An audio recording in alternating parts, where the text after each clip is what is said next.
Se recupera lentamente el hombre que había sido arrastrado por el raudal en la ciudad de Capiatá al intentar salvar a una joven que se encontraba en peligro en esa ocasión. De seguro muchos recuerdan ese episodio cuyo video se había viralizado en las redes sociales inclusive.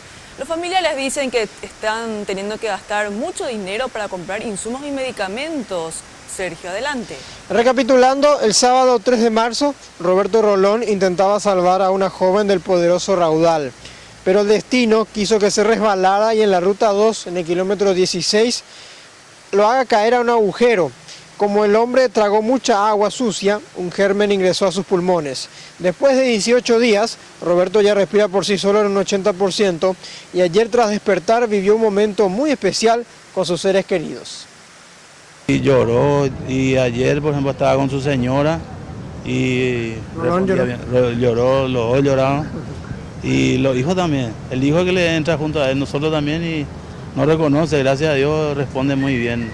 Y ese el pulmoncito tiene una infección, le está tratando con un medicamento que se llama Meropene y va a tener un tratamiento de 10 a 14 días según los doctores.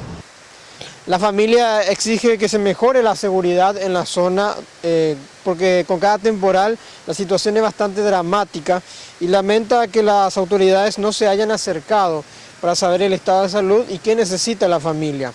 Casi 4 millones de guaraníes ya tuvieron que gastar para la compra de insumos y medicamentos que el IPS nos cuenta.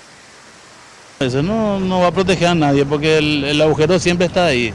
Y otra cosa que queremos quejarnos es que la Municipalidad de Capiatá nunca se acercó, inclusive ni la chica que ellos quisieron ayudar. Gracias a Dios tenemos mucho apoyo de la gente, de los compañeros de trabajo, de vecinos, de amigos.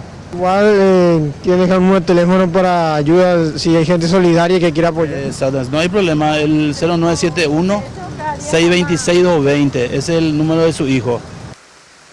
Según los médicos, la víctima no tendrá secuelas y durante su recorrido por 200 metros no sufrió lesiones físicas. Se cree que en una semana ya podría pasar a una sala común.